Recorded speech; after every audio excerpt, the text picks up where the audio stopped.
1 বা 2 তারিখ থেকে মার্চের পবিত্র রমজান মাস শুরু হচ্ছে। এই রমজান মাসকে কেন্দ্র করে মুসলমান সম্প্রদায়ের মানুষের ধর্মীয় আবেগ, তাদের কৃচ্ছ সাধন, রমজান পালন করা, গোটা দিন উপবাস থাকা, সন্ধ্যেবেলায় ইফতার, রাতে নামাজ, তাদের প্রতিদিন করতে হয় এবং করতে হবে। সেই জায়গাটা দাঁড়িয়ে পশ্চিমবঙ্গ সরকারের কাছে আমার আবেদন, এক, পবিত্র রমজান মাসে সরকার, যারা সরকারি কর্মচারী তাদের 1 থেকে 1.5 ঘন্টা আগে কর্মস্থল থেকে ছুটি দেওয়ার ব্যবস্থা করুক। 2 নম্বর, যেমন পুজোর সময় মণ্ডপে মণ্ডপে প্রচুর পরিমাণ টাকা দেওয়া হয়, সেই রকম ভাবে ঈদগাহ, যে ঈদগাহগুলোকে কেন্দ্র করে গ্রামে গ্রামে এই উৎসব চলতে থাকবে, যে ঈদগাতে গোটা গ্রাম, গোটা সমাজের মানুষ ঐক্যবদ্ধ হবে, যাবে, যেখানে নামাজ পড়া হবে উৎসবের সময়, সেই ঈদগাহকে আলোক সজ্জায় সজ্জিত করার জন্য সরকারের পক্ষ থেকে বিশেষ অর্থ বরাদ্দ করবার দরকার আছে বলে আমি মনে করি। কারণ তাহলে কি হয়, সংখ্যালঘু মুসলমান মানুষের মধ্যে এটা মনে হবে না যে শুধুমাত্র পুজোর জন্য রাজ্য অর্থ দিতে পারে আর আমাদের জন্য অর্থ দিতে পারে না, এই ভাবনার দ্বারা তারা আক্রান্ত হবে না।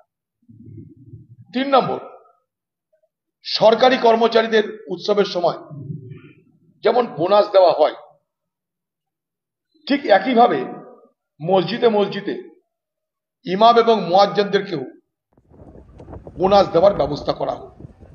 কারণ এই রমজানের মাসগুলোতে তাদের বিশেষ দায়িত্ব পালন করতে হয়, তাদের বিশেষ দায়িত্ব পালন করতে হয়। সকাল থেকে রাত পর্যন্ত, সাহেরি থেকে শুরু করে তারাবি হয়ে রাত পর্যন্ত প্রচুর দায়িত্ব পালন করতে হয়। তাই যখন সরকারি কর্মচারীদের বোনাস দেওয়া হয়, তখন সেই মাসটাতে যারা প্রতিটা দিন মেহনত করছে তাদের জন্য কেন বোনাস দেওয়া হবে না? আমার আরেকটা দাবি, যে এই সময় বাজারে জিনিসপত্রের দাম খুব বেড়ে যায়। আপনারা জানেন, ইফতার করতে মুসলমান সমাজের মানুষ ড্রাই ফ্রুট অর্থাৎ শুকনো খাবার, ফল মূল, এগুলো তারা বেশি করে গ্রহণ করে থাকে। ঠিক সেই সময়তেই বাজারে কিন্তু অগ্নিমূল্য হতে আরম্ভ করে সমস্ত ফলের দাম, সমস্ত জিনিসের দাম। এখন থেকে দেখবেন বাজারে ফল বা ফল জাতীয় শুকনো ফল বা তাজা ফল যাই দেখুন না কেন, তার কিন্তু দর দিনের পর দিন বাড়তে আরম্ভ করে গেছে।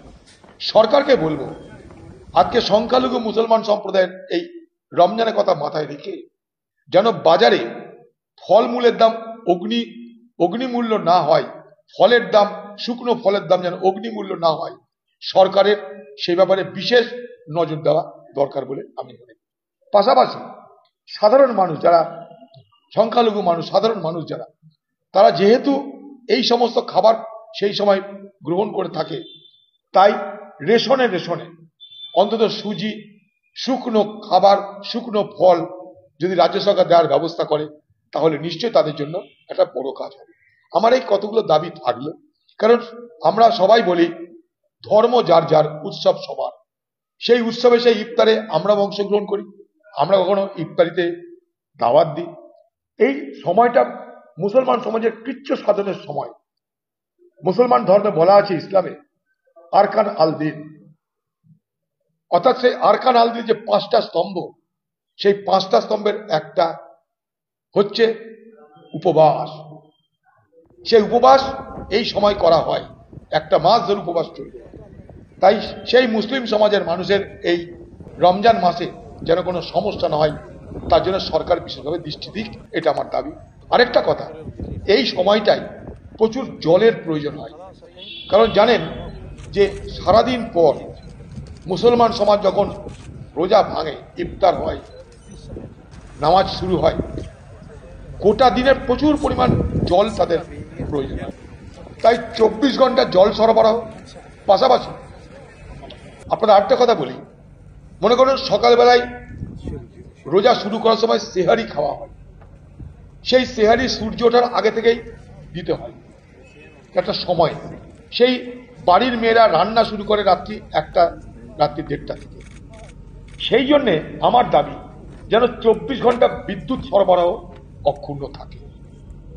24 ঘন্টা বিদ্যুৎ সরবরাহ এবং 24 ঘন্টা জল সরবরাহ গোটা মাসে যেন অক্ষুণ্ণ থাকে, সেই ব্যাপারটাই সরকারকে বিশেষভাবে আমি দৃষ্টি দিতে দাবি করছি।